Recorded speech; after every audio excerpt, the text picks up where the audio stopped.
Hey guys, welcome back. My name's Kane Bizzoni and I'm head of analytics and research at Uptrade. Hello everyone, my name is Ben Hunter and I'm also a part of the analyst and research department here at Uptrade. Okay, so it's been a pretty volatile week this past week and even in recent weeks as well. So there's a lot of things to dive into today. Ben, how are you seeing the market? Yeah, as the day of filming yesterday was when Trump announced on Truth Social about him implementing a strategic reserve, which has the currencies of Solana, Cardano, XRP, and then he eventually announced Bitcoin and Ethereum. Yeah, it's massive news to be honest. Like a lot of people were probably caught off guard because we've had the recent downtrend in the market. And that was off the back of a lot of negative sentiment around Trump's tariffs, around the Bybit hack a couple of weeks before that as well. And, there's been also geopolitical tension between, Ukraine and Russia as well. So that's all been, bringing the market down. And then Trump, as you said, he's posted that tweet and it's brought a little bit more bullish sentiment into the market. Yeah, it was at such an interesting time because we've been reporting that we haven't seen this level of fear since last year in August, and we know buying at that time presented a great opportunity, and we saw so much fear this week, the worst sentiment it's been, and he announces arguably the biggest news in crypto history, and it came over a weekend, which usually has low liquidity and it's easier to pump the markets. So how do you feel about the timing of all this? Yeah, as you said, really interesting time to choose to tweet that on a weekend where, most of the people are obviously going to be spending time with their families. The markets aren't trading with US stocks and equities as well. And yeah, as you said, crypto is such a reactive market. And that's exactly what we saw. We saw Bitcoin first go all the way down to 79K and trade around 85K before the tweet. And then straight after the tweet, straight to 93K, which was, a massive pump. It was. And it wasn't just the select altcoins that was chosen within the reserve, or the whole market pumped. Every single sector, every single coin. It was great to see. I think Cardano went up to 75%, being the lowest market cap of the group. And then XRP and Solana both pumped 50% as well. And just talking about the unique timing of this, we saw over on Hyperliquid, one of the most traded DEXs, there was a position the day before the announcement that was worth $200 million. There was two separate positions worth $2 million each on 50x leverage of Bitcoin and Ethereum. And everybody was speculating, wow, what balls does this investor have? Like, what does this guy know that we don't know? And the day after, the most bullish announcement made in recent times. Yeah, exactly. I think it was actually a few hours before that was placed. And the timing is a little bit suspicious because everyone understands that insider trading is a thing, and especially in the crypto market, it does happen. And a lot of people are thinking, did Trump say something to someone? Could it be like Trump himself? Could it be one of his family members? Could it be someone in office that know that information, or that the tweet was going to be coming out on that day? So yeah, I don't know anyone who would put a 50x long on a position of $4 million. To me, it doesn't make too much sense, but obviously it played out very well for him. And all he needed was a 1.5% dip in the market to be liquidated.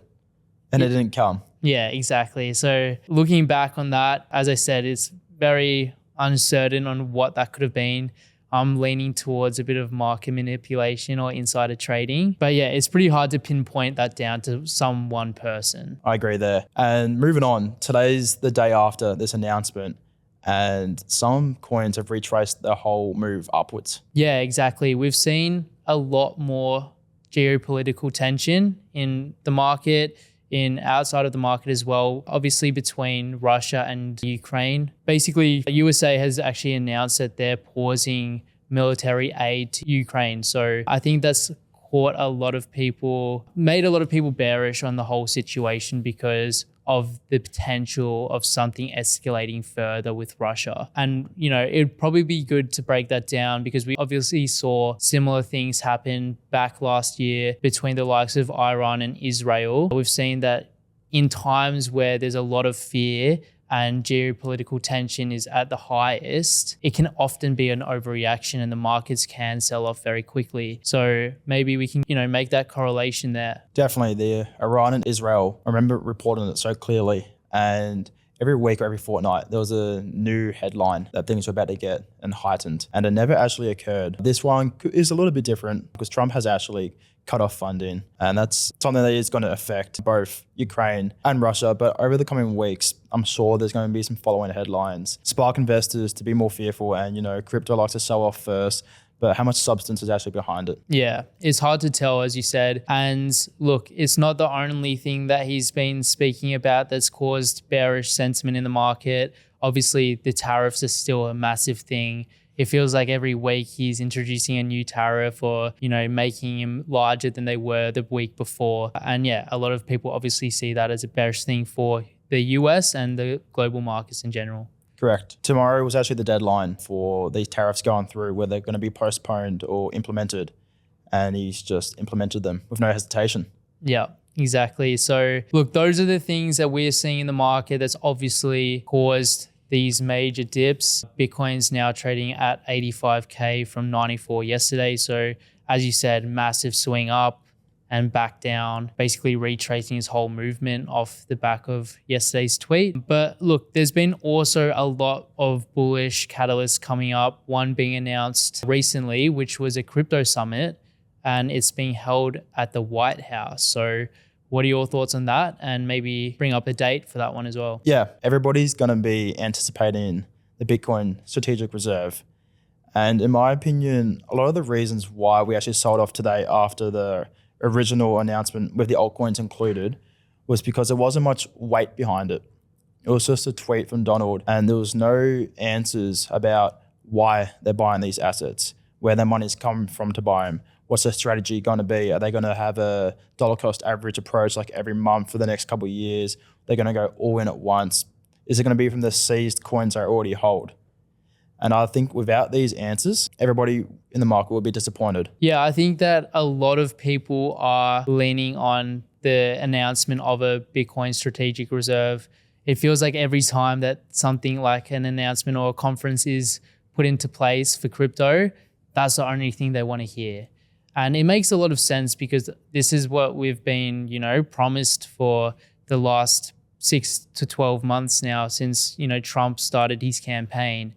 But again, I think that we are still a little bit away from that. And yeah, actually very interesting that he even mentioned the likes of XRP, Cardano, and Solana being part of this strategic reserve. I think Solana is a great asset and, the other two have a place, but it is really interesting. A lot of people are finding, this as a potential bribe from other people or different companies that this is why they've been, put in that place. That's right. I know he's actually met with Cardano's founder, Charles Hoskinson, and he has been in talks with XRP. And people are speculating, are these companies just going to gift US these tokens to implement a reserve? But I really want to hear from him, the horse's mouth. The crypto task force that he's implemented is, why are they buying it? Do they believe Bitcoin is going to be, the competitor to gold? Do they really truly believe in Bitcoin being that asset? They believe in a peer-to-peer DeFi network and using Solana blockchain to transact and to lend and to borrow.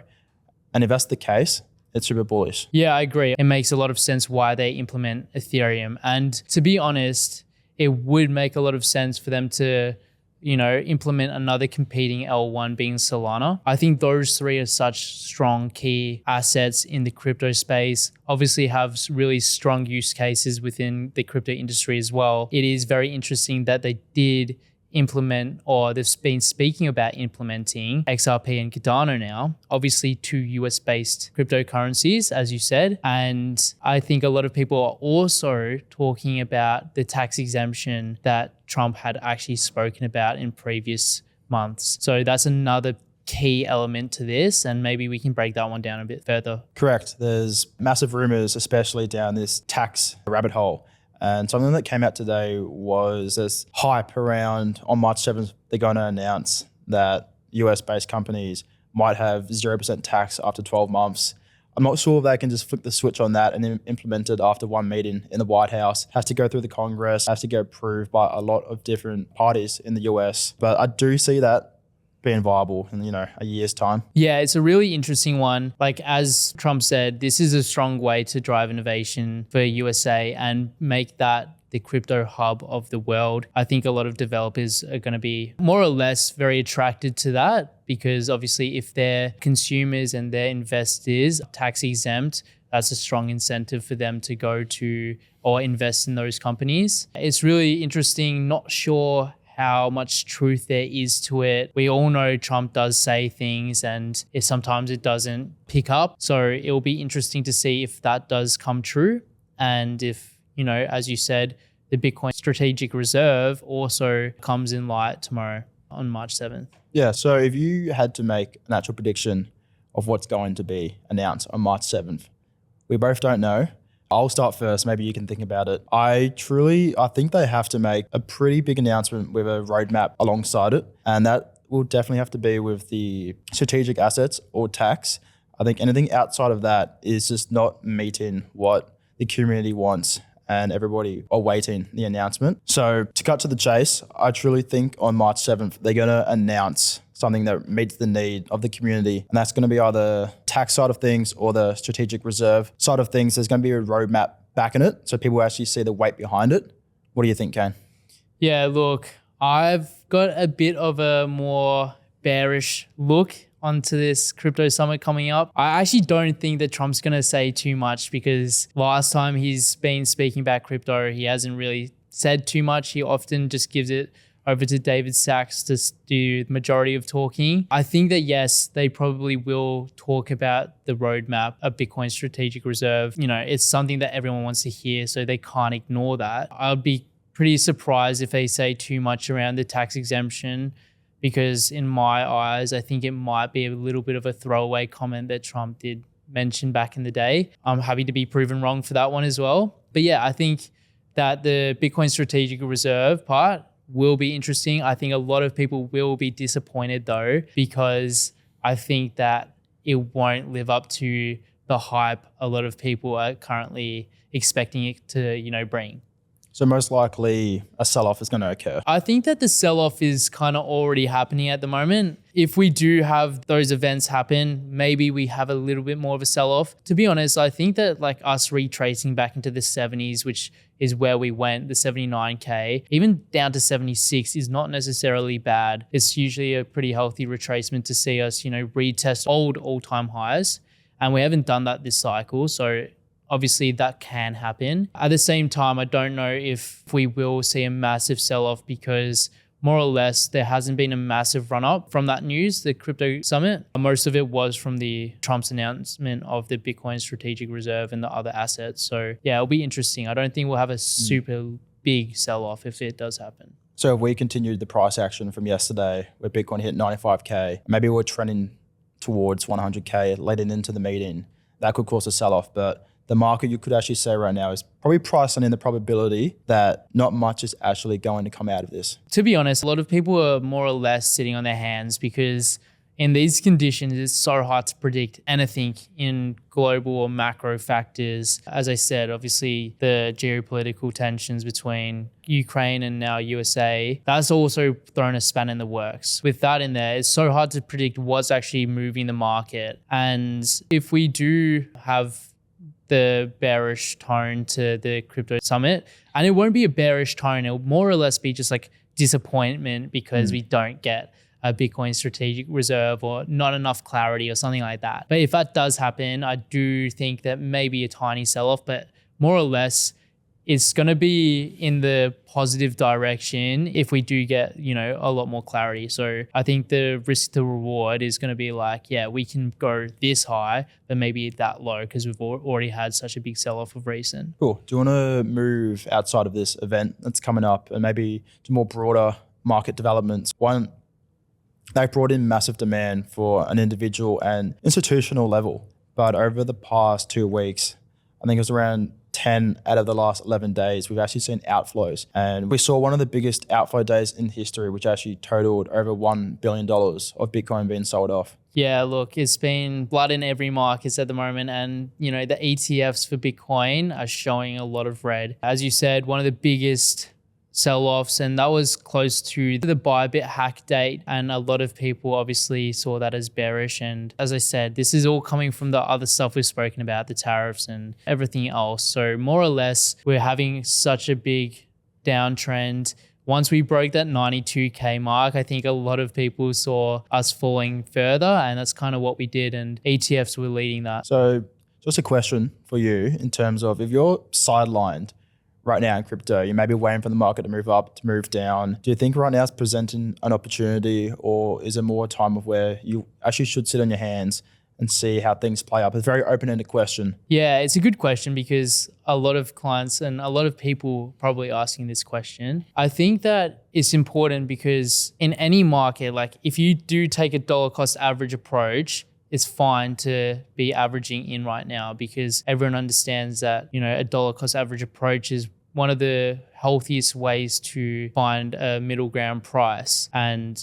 obviously when we're in bullish territories, you're going to have more or less bullish positive position. But right now with all the uncertainty, I'd be personally like sitting on my hands. I want to know what's going to happen on March 7th at the crypto summit. I think that's going to be a big turnaround. And if we see us break back above that 92K, back above 95, I think that's where we regain that bullish sentiment. And that's where I'd be probably looking at entering a new position. On the other hand, if we do enter the 70s, that's such a good opportunity as well because we haven't been in the 70s for this whole cycle. And if we do have price action in the 70s, the 70K region, I don't see that as a bad opportunity to be averaging in as well. Do you think Bitcoin's right now truly reflective of the price it should be? Or do you think that a lot of big companies, even big governments, see Bitcoin actually as a higher value and definitely see that in the future? And they're just looking at more generous price entries for themselves? Yeah, I think that Bitcoin's price right now, like it is lower than probably a lot of people expected. What would you think? Do you think it's truly representing the price it should be today? I think it's not a bad representation, honestly, because like the environment's very unfavorable for any risk on asset, especially something in the cryptos industry.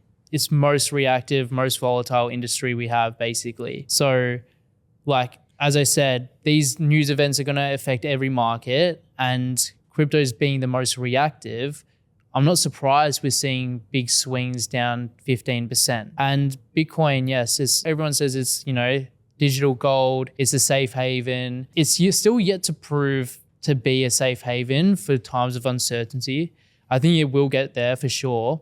But I think that Bitcoin being around this price is fine for now until we really get that clarity around government adoption, institutional adoption. We really have only seen a few companies like MicroStrategy and MetaPlanet buying up the Bitcoin. So I want to see a few bigger companies start to buy as well. And that's where I see, Bitcoin actually surging into those big numbers that we kind of predicted last time.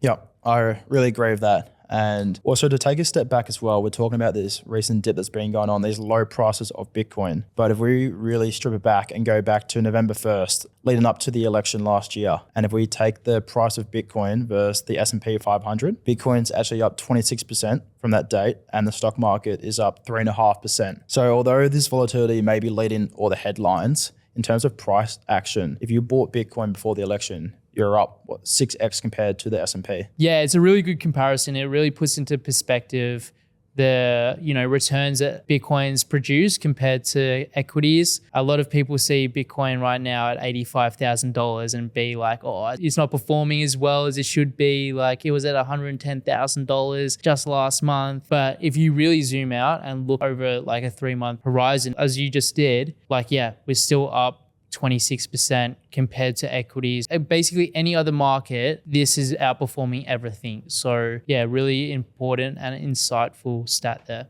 Yeah, very good. And if you want to move away from the blue chips and into the more speculative altcoin market, what have we been seeing in the past week and what might we see in the next week? Yeah, it's a good one because obviously we've got the funnel comes down from Bitcoin all the way trickling down the ranks into the altcoins. And we've seen Bitcoin really diverge from most assets in the last year in the altcoins, mainly because I think that most institutional interest is mainly on Bitcoin. And we've seen institutional interest mainly on Bitcoin as well. So yeah, there was a strong divergence, and a lot of people were saying that, yeah, Bitcoin's the only one that's going to be performing well this year. The other ones are going to really struggle. Altcoins might never have an alt season. And I think off the back of Trump's recent tweet around having Solana, XRP, and Cardano, there was a bit more of a renewed hope in altcoins and the alt season potentially happening. And that's why we saw massive gains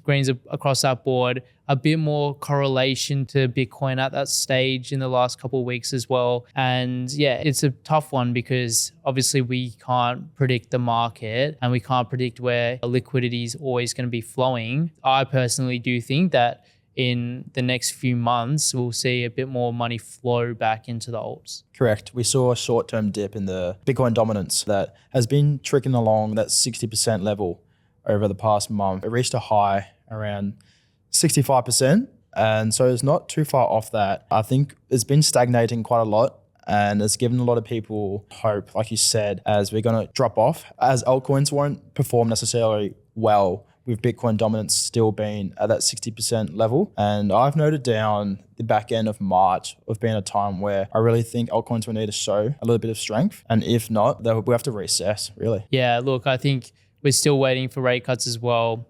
Economic development needs to click and start to favor risk on assets. Look, I don't know if necessarily I agree that has to be end of March, but I do agree that in the next, couple months, maybe towards the middle of the year, we need to see a lot more strength in altcoins. Otherwise, I think retail and a lot of investors are going to be a bit standoffish. Yeah, in terms of seasonality, definitely at the back end of Q1 is when altcoins previously shown great returns. And then we go through the summer of the US in the middle of the year. And that's a lot of the times where the market moves sideways, especially how it did in 2023. So I'm really hoping that, back end of March is where we show some strength. And if not, I think I've mentioned this before previously, but the September, October, November, I think it's going to be the true alt season. Yeah, definitely one to keep an eye on then. Those dates sound pretty good to me as well. And maybe we can touch on a few of our picks. Obviously, last year, we did see some altcoins show a lot of strength. And we personally were doing a lot of research on some of the hot picks at the time. A few of them did really well. Did you want to go through a few of those? Yeah, for sure. I think we definitely nailed the Sui ecosystem and also Sui itself. So I might start off with one of the first ones we called on Sui's ecosystem, which was Cedar's Protocol, which was the leading decentralized exchange over on Sui. This came after we identified Sui's native coin itself, as we saw its ecosystem booming, and we saw TVL rising, we saw stable coins rising, but the ecosystem wasn't built out yet, and we felt like it was underdeveloped, but that liquidity and developers were building momentum. And so we picked out Cetus, as that's where all the swaps, all the buyers were going through. And that coin ended up going up after Binance listing 10x. Yeah, Sui was such a big one for us. We saw the potential in the Move language program and how it's a lot more developer friendly. It also is a lot more blockchain friendly when it comes to coding as well. So it made a lot of sense that the development was going to be coming towards or being made on Sui. And that's why we did see such a strong attraction of liquidity onto that chain. And the other one we did see as a really strong one in that ecosystem very early on, actually before it launched, was DeepBook. And DeepBook is basically the liquidity foundation of the Sui ecosystem, and it allows all their decentralized exchanges to tap into that liquidity and get the best, liquidity and reduce slippage and things like that. So that was a really strong one we found. It actually went from 1 cent to around 32 cents, which is around 32x from where we first found it. Yeah, it turned into a real blue chip on the Sui ecosystem. And how do you think that continues to play out for Sui as its own coin and its own blockchain? Do you think the strength and momentum will carry on further into 2025, 2026? Do you think this layer one can compete with the likes of, say, Solana or Cardano, for example? Yeah, I think 100% Sui has a really unique position at the moment because its only competitor on the Move language program is Aptos. I don't think the development on Aptos has been nowhere near as strong as Sui, let alone the hype and the community behind it. So I think that as things start to progress, as crypto continues to grow, a lot more people are going to see Sui as a really strong competitor because of how easy it is to develop there and how they can attract new users. So yeah, definitely one to watch into 2025. I think it's going to be a real winner. Yeah, amazing. And then moving on to the highly speculative sector, which is meme coins. One of our favorites, we chose Popcat, 11 cents, and it ran to over $2 and has since come down now with the broader meme coin market as well. That had a lot of returns for clients and a lot of other investors out there. Yeah, one that we were really bullish on when the meme coin cycle was occurring, and one we still got bullish outlooks on, as we think that, meme coins do have potential to resurge in the coming year, especially if we do have that alt season we were talking about. And the last one that we picked in this list of 5 that we're choosing was Orbit. And this is one that I actually spoke about in a high spec video on our Patreon. And this was back in December. And this one ran from, I think, 10 million all the way to 200 million, which is about a 20x from obviously initial call. And that was off the back of AI agent narrative, and we caught that pretty early on as well. And yeah, we saw really high potential there, high growth potential in the AI sector and AI agent sector. And yeah, we saw a 20x growth. And I think it was about 2 or 3 weeks, to be honest, which was... It was ridiculous. Yeah, 100%. It was one of the more crazy calls that we've done, but worked out really well for a lot of clients or a lot of people who were looking for a bit more of a high spec play in their portfolio and found that information valuable enough to make an action on that as well. So yeah, 5 really impressive calls just to toot our horns a little bit, but yeah, hoping to make quite a few more this cycle and into 2025. Yeah, we really made the most of the environment we were given. High spec coins performed really well and we were first there. And although the environment right now in the altcoin market isn't quite given those opportunities currently, we're still looking at every single day, waiting for the tides to turn. And when we see those conditions, when these coins have higher chances of running with these returns, we're going to be all over it. And then a very exciting segment to round out this episode is predictions and hot takes. Let's go. First, we have one outlandish prediction each. All right, let's do it. So I reckon you start with this one because I've been doing all the speaking. Okay. My prediction is with Bitcoin, and I think another country, another government is actually going to front run and announce a Bitcoin strategic reserve before the Bitcoin president Donald Trump does for his own country, America. Ooh, okay, that's a pretty big one. So let's break that down a little bit more then. Well, why would countries like China and Russia wait on the bench, wait for Donald Trump to announce what's most likely already going to happen, which is a Bitcoin reserve? Why wouldn't they try compete against the biggest economy in the world and front run them, buy this digital gold before America does itself? It makes sense. I do think that that's definitely a possibility. Like, look, if people did want to front run it and did think that Trump was going to implement this, then it makes a lot of sense for them to do that probably on the side. And then, that can obviously become something a lot bigger if they do want to announce something themselves. I guess I'll go into mine then. And my one's around Bitcoin. As a price prediction, I did put a price prediction on Bitcoin last time we spoke about it, and I said about 150K this cycle. But I want to push that up to 500K before December 2025 if we, 1, get the Bitcoin strategic reserve, 2, we don't have any more geopolitical tension, so things start to calm down. And 3, the economic policies and, interest rates and things start to come down. So obviously a lot more better environment for risk on assets. I think all of those combined and global adoption and institutional interest, and this is something I really do believe could happen.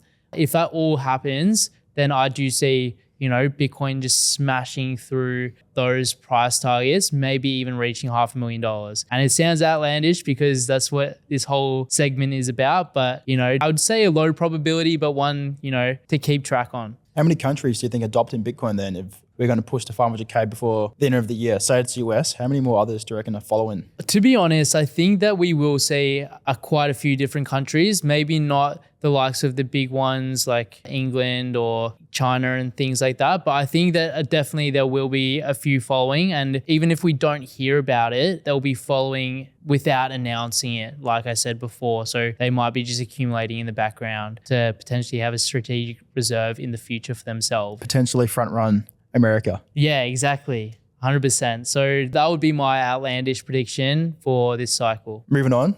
Next one is one safe bet we have for this cycle. And I'll go ahead, get mine out there. I believe that Sui will be a top 10 market cap coin. Okay, a big one. And did you want to break that one down a bit more? I guess we did speak about Sui already, but is there anything in particular that you think it stands out compared to any other top 10? And which one's coming out of the top 10 then? Which one's coming out? Wow, let me think about that one. Yeah, we definitely talked about the development side of Sui, the key metrics, TVL, stablecoin market cap, which are all sustaining themselves and growing momentum. I liken Sui to, say, Solana of last cycle when that pushed into the top 10 quite rapidly. And I think behind Sui itself, it has a very strong community. They're not pushing the market in too much. They're just allowing it to grow naturally. I think it's a coin that's widely adopted by retail as well, which, altcoin markets are driven by retail investors themselves. I think it has everything in place to make this happen. All right, big predictions there. So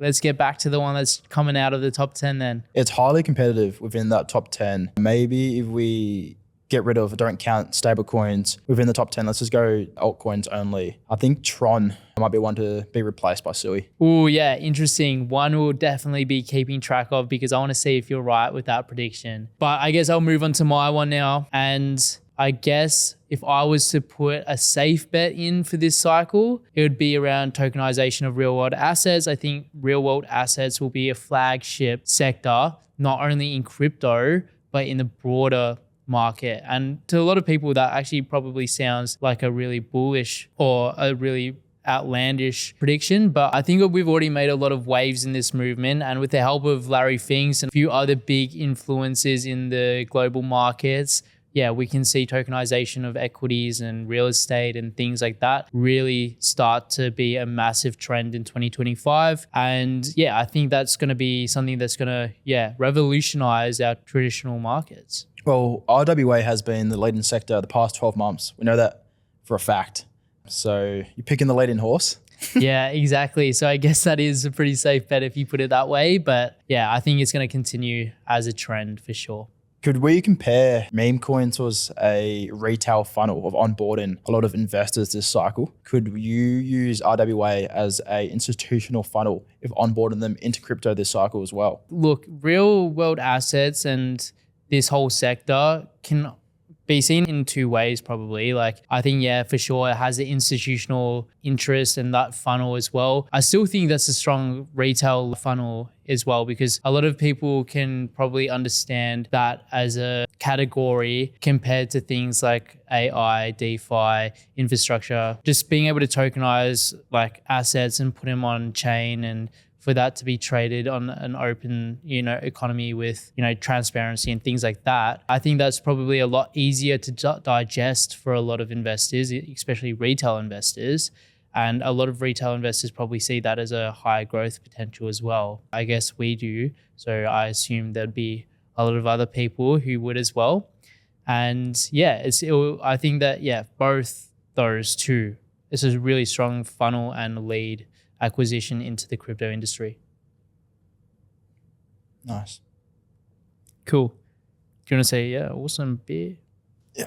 What else we got? Nah, done? Yeah. Finish it up. Yeah, very good. And I would like to see some of our viewers' bold predictions or some of their safe predictions as well. If you want to leave that in the comments, I'll be very keen to read that and maybe reply back to you and see what I think, see what Kane thinks. Yeah, 100%. If you do have one, let us know in the comments because, it's really exciting and it's interesting for us to see those as well because obviously we all have our own predictions on the market and we don't know exactly what's going to happen, but it's good to be able to see what other people are thinking. So please leave a message down below or on this video, and we'll get back to you guys. Yeah.